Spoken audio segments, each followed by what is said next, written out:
Hey everyone, and welcome back to another episode of Heavy Yields, your go to channel for everything finance and fitness. Before we get started, please note that the information provided in this video is for educational purposes only and should not be considered as financial advice.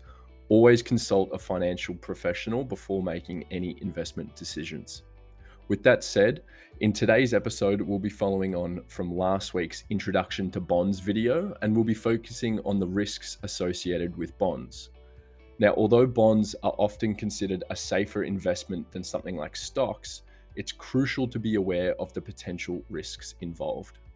So, let's dive into the world of bond risks and learn how to make more informed financial decisions.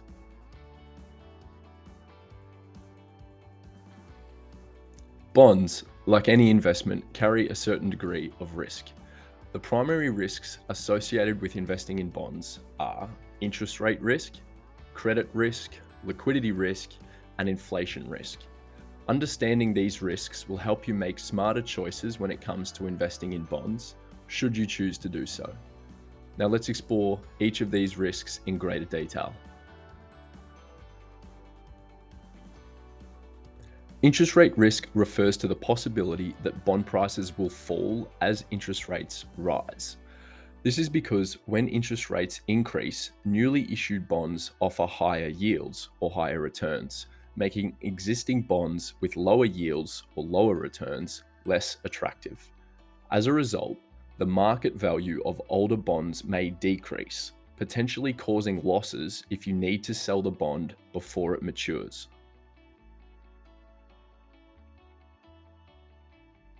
Next is credit risk. Credit risk, also known as default risk, is the chance that the bond issuer might fail to make their interest payments or repay the principal upon maturity of the bond. This can happen if the issuer experiences financial difficulty or goes bankrupt. Now, credit risk is more significant for corporate bonds, especially those with lower credit ratings. Now, a credit rating is an evaluation of the credit worthiness of a borrower, whether it's an individual, a corporation, or a government. Credit ratings are provided by credit rating agencies such as Standard & Poor's, Moody's, and Fitch Ratings, and they assess the likelihood that the borrower will repay their debt obligations on time.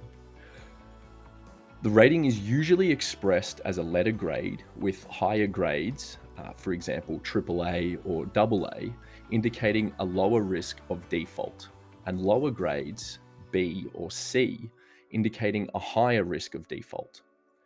Credit ratings help investors make informed decisions when investing in debt securities like bonds, as they provide insights into the financial stability and the potential risks associated with the borrower. A higher credit rating typically allows borrowers to access funds at lower interest rates, while a lower credit rating can result in higher interest rates or difficulty obtaining financing altogether. Liquidity risk pertains to the ease with which you can buy or sell a bond in the market. Some bonds, especially those issued by smaller companies or smaller countries, may not have an active secondary market. This can make it difficult for you to sell the bond at a fair price if you need to liquidate your position before the bond matures. The secondary market is where investors buy and sell previously issued financial securities, such as bonds or stocks, amongst themselves. Now, this is in contrast to the primary market, where companies and governments issue new securities directly to investors to raise capital. In the secondary market, the original issuer of the security is not involved in the transactions. Instead, investors trade amongst one another, usually through stock exchanges, such as the ASX. The secondary market provides liquidity to investors as it allows them to buy and sell their securities whenever they want, rather than holding them until maturity or waiting for the issuer to repurchase them. Now, the prices in the secondary market are determined by supply and demand, and they may be different from the initial offering price of the security in the primary market. So, if you are going to buy a bond from a very small country instead of something from a bigger country such as Australia, Typically, you are taking on more liquidity risk because the appetite in the secondary market is a lot less for that smaller country's bond than the bigger country's bond. There's less people who want to buy them. And finally is inflation risk.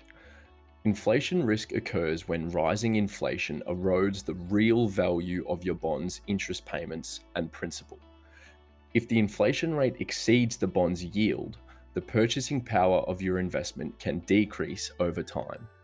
This is because a bond offers a fixed amount of interest and a fixed principal amount that you'll get back when the bond matures.